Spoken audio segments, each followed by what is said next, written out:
Halo teman-teman, halo semua. Semoga kalian selalu sehat dan waras selamat.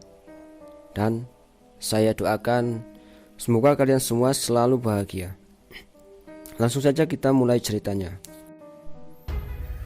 Batara Kala. Batara Kala adalah anak keenam atau anak bungsu Sang Hyang Manikmaya atau Batara Guru, sang raja Tribhuwana dengan Dewi Umayi. Batara Kala adalah satu-satunya yang berwujud raksasa dari kelima saudara-saudaranya. Itu disebabkan karena ia berasal dari Kamasalah Sang Hyang Manikmaya yang jatuh ke samudera dan berubah menjadi bayi raksasa. Pada suatu hari, Sang Hyang Manikmaya atau Batara Guru mengajak Dewi Uma berpesiar ke angkasa dengan menaiki lembu Andini untuk menikmati keindahan Marjapada, yaitu tepatnya di wilayah Pulau Jawa. Mereka berdua sangat menikmati perjalanan itu. Mereka bersukacita sebagai pasangan yang sedang dimabuk cinta. Namun, hembusan angin laut sempat menyingkapkan kain Dewi Uma, sehingga bagian dari tubuhnya yang indah terlihat oleh Batara Guru atau Sang Hyang Manikmaya. Sehingga kejadian itu membangkitkan nafsu birahi yang meluap-luap di sanubari Sang Hyang Manikmaya. Sang Hyang Manikmaya yang dilanda nafsu birahi itu membujuk Dewi Uma untuk melakukan peraduan di atas lembu Andini yang sedang mereka kendarai.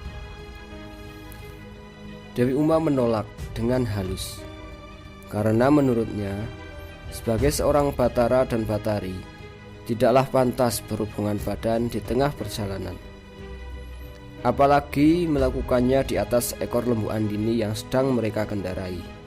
Sungguh tidak pantas. Sang Hyang Manikmaya yang sudah dibakar nafsu terus membujuk istrinya. Lama-lama Dewi Uma pun kesal. Lalu ia berkata, jika perilaku suaminya itu tidak seperti seorang raja Tribhuwana, melainkan seperti perilaku seorang Denowo atau raksasa buto.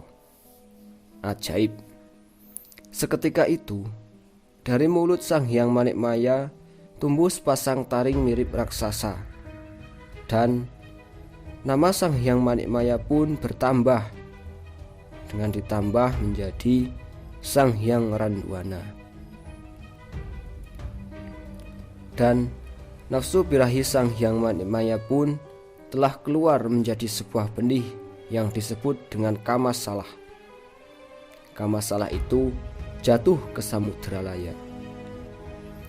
Kamasalah yang terjatuh ke dalam Samudralaya perlahan berubah menjadi bayi raksasa dan perlahan mulai tumbuh menjadi besar.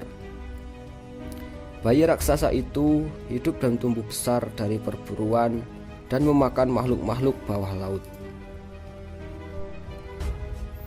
Singkat cerita, bayi raksasa sudah bukan lagi bayi. Ia mengamuk di kahyangan Suralaya. Para dewa tak mampu mengalahkan Batara Kala, sehingga membuat Sang Hyang Manikmaya harus turun tangan. Dengan menggunakan ajian kemayan, Sang Hyang Manikmaya mampu menaklukkan Batara Kala. Batara Kala lemas kemudian ambruk. Ia ambruk tak berdaya. Ketika Sang Hyang Manikmaya akan membunuh Batara Kala, datanglah Sang Hyang Ismaya dan melarangnya.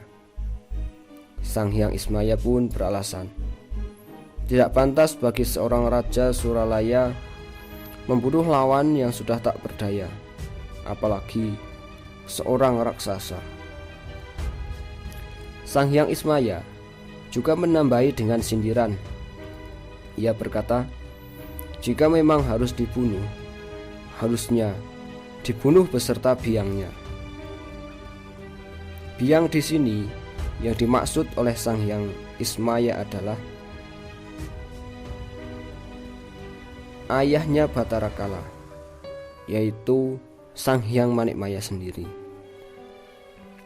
Mendengar itu, Sang Hyang Manikmaya merasa malu. Akhirnya dipotonglah kedua taring Batarakala agar ia tidak menjadi beringas dan ganas. Dan taring itu pun berubah menjadi keris pusaka. Lalu Batarakala pun diakui sebagai anak oleh Sang Hyang Manikmaya atau Batara Guru.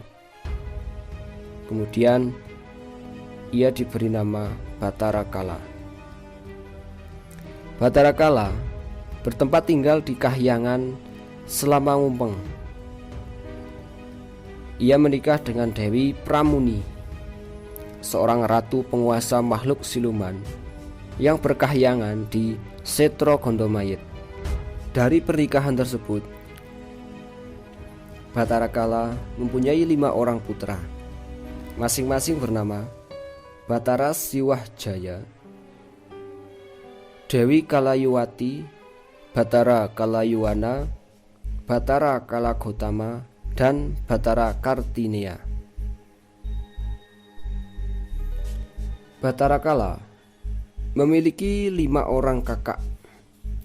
Kelima kakak Batarakala yaitu Sang Hyang Sambo atau Sambu, Sang Hyang Brahma atau Batara Brahma, Sang Hyang Indra atau Batara Indra, Sang Hyang Bayu atau Batara Bayu, dan Sang Hyang Wisnu atau Batara Wisnu. Dari kelima saudaranya ini atau kakaknya ini, hanya Batara Wisnu yang mampu menandingi kesaktian Batarakala. Selain itu, Batarakala juga mempunyai 3 orang saudara seayah namun lain ibu, yaitu para putra dari Dewi Ummakarti, masing-masing bernama Sang Hyang Cakra, Sang Hyang Mahadewa, dan Sang Hyang Asmara. Meskipun sakti, Batarakala tidak begitu cerdas atau pintar, dan ia tak pernah mengadakan persoalan ataupun peperangan. Ia sering berbuat salah, namun ini semua karena tidak disengaja. Itu hanyalah karena kebodohannya sendiri. Batarakala akan membela diri dan haknya apabila ia diserang atau dianiaya. Batarakala ketika ia membunuh makhluk lain, ia tidak bertujuan semata untuk kesenangan, tetapi karena kebutuhan dan kehidupan. Batarakala lazim dipergunakan sebagai dewa perlambang keangkara murka. Baiklah teman-teman, demikianlah cerita singkat dari Batarakala. Semoga bisa menambah wawasan dan tentunya memberikan hiburan yang bermanfaat. Mungkin kisah ini juga bisa diperdengarkan kepada anak, cucu, saudara, atau teman dari teman-teman semua. Atau teman-teman bisa menceritakannya kembali atau mendongengkannya kembali kepada anak-anak teman-teman sebagai dongeng sebelum tidur. Baiklah, mohon maaf atas segala kekurangan dan kekeliruan, dan terima kasih telah menonton dan mendengarkan. Sampai jumpa teman-teman. Mari kembalikan kejayaan negeri di Nusantara ini.